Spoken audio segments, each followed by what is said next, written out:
Hello sa inyo mga kasari, magandang hapon po sa inyong lahat. Every hapon ako guys nagbablog. So ngayon lang kasi ako nagkaka-time na maupo-upo, mag-cellphone, tapos yun lang naisipan ko lang mag-vlog. So for today's video ay konting update lang guys kasi kanina pagod na pagod kami ni partner. Nagpunta kami sa Pure Gold at sa Genstar. Pero ang pinaka-agenda talaga namin guys is mamili ng mga pangrekado or mga condiments para sa darating na birthday ni mother na gaganapin sa linggo, ngayong linggo na. So Saturday is lutuan, linggo guys. Kaya maaga kaming namili para hindi na rin masyadong madaming gagawin. Para ang pinakahuli na lang gagawin is yung pagbili ng karne na mismong Sabado kasi yun guys, parang kung sa Fiesta Disperas, ganyan. Tapos linggo gaganapin. So ayun po mga kasari, ang daming preparation, nakakapagod kasi 60th birthday ni mother guys. Pabili po! So ayun guys, 60th birthday ni mother. So kailangan talaga paghandaan natin. So hindi ko naman inaano guys na kung wala naman talaga ipangutang para mapaghandaan. So ito guys kasi last year pa pinaplano. So ang magulang namin ay iisa na, patay na yung father namin 8 years ago. So nakakaano naman kung hindi namin, 'di ba, kahit simple celebration, maano namin yung mother namin. So isinabay na din namin mga kasari sa pamimili yung paninda naming cheese stick, ganyan, kikiam, fishball, french fries. So medyo mabigat talaga kasi yung pinamili namin na pangrekado mga condiments ay mga toyo, yung mga malakihan na ketchup, ganyan. Basta mga condiments guys, hindi pa nga namin nabili lahat, dapat bibilihin namin lahat kaso hindi nakakayanin ng motor. Sabi ko nga kay partner ay magbabiyahe na lang ako pa uwi para hindi masyadong mahirapan yung motor, pero ayaw niya akong pagbiyahihin kaya binagala na lang namin yung yung takbo, siguro mga 40, 50, yun lang yung takbo ng motor. Talagang mabagal, hindi kami pwedeng magmabilis kasi baka pumutok yung gulong.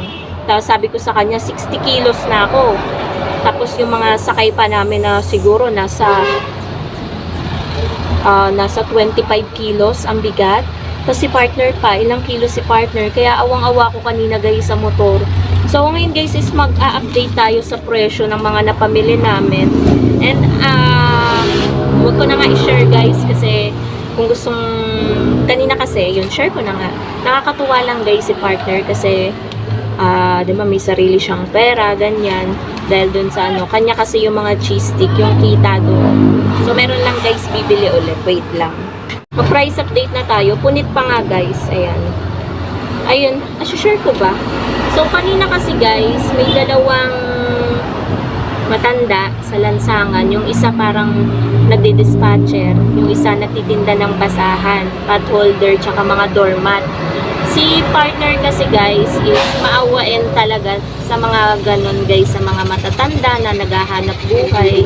Kaya tinulungan namin kahit sa maliit na bagay. Pero hindi ko na i-share guys kung ano yung binigay namin or ni partner kasi pera niya naman yung pinangbili.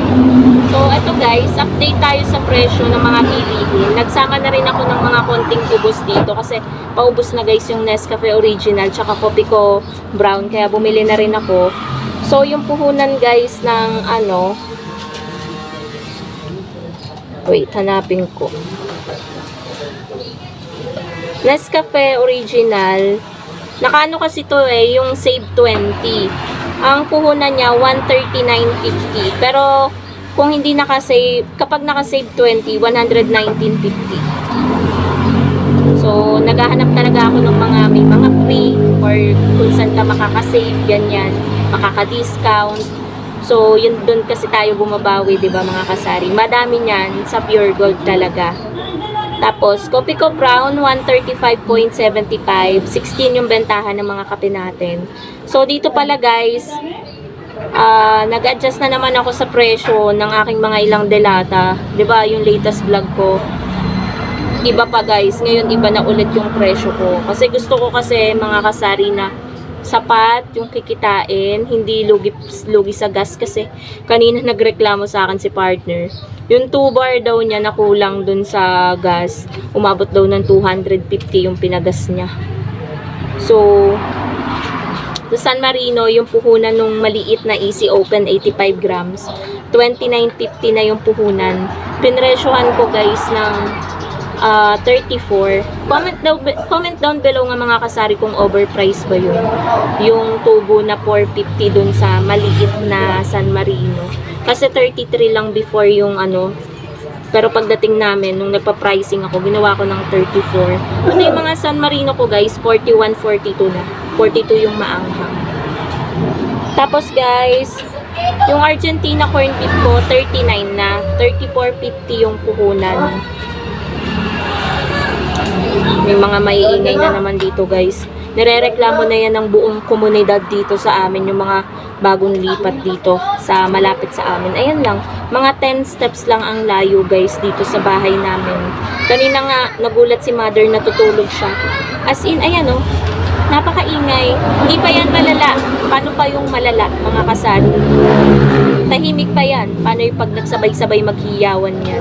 4 na batang lalaki. Ayan o.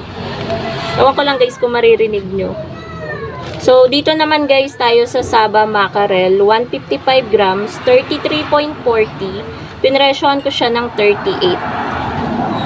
So, yan guys yung presyo ng mga paninda na napamili namin. Konti lang. Isinabay ko lang talaga dito kasi sayang din naman yung pag pure gold natin. Yung iba, mga pangrekado na ni mother para sa mga minudo, malapad, ganyan, pang Shanghai. Nag din kami guys, nag Genstar kami, dun kami medyo mabigat na kasi bumili kami ng mga gulay, carrots, sibuyas, bawang, kalamansi, patatas. Yan yung mga pinamili namin sa Genstar. Tapos namili din kami ng mga siomai, french fries, yung paninda. Kaya medyo mabigat. So may dumating din kami na delivery dito. Yung iba, yung mga Knorr is na-display ko na kanina. So wala namang pagbabago sa presyo kaya hindi ko na rin i-share sa inyo. Pero eto guys yung iba. Mga fabric conditioner, powder, Rexona. Yan guys. Mga tatluhan. Ayan. Mabili din kasi to guys. So, may dadating din ako na isa pang deliver kaso hindi pa dumadating.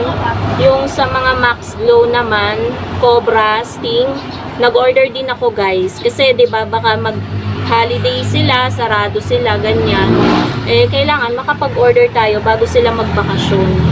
Tsaka paubos na rin kasi yung stocks natin dito. Kaya nag-order na rin ako. Tsaka, ayun guys. Yun lang guys ang update natin dito sa Sari Sari Store ngayong araw ng Miyerkules. So wala na tayong dadating at aantayin na delivery. Thursday, Friday, Saturday, Sunday, wala tayong delivery. Pati Monday guys kasi nagsabi na yung ibang ahente na Pero yung JTI, dadating pa rin ng Monday. Matindi ang JTI, hindi pa sila holiday. So, yun lang guys ang ating vlog for today. Thank you so much for watching and happy selling po sa inyong lahat. Bye guys!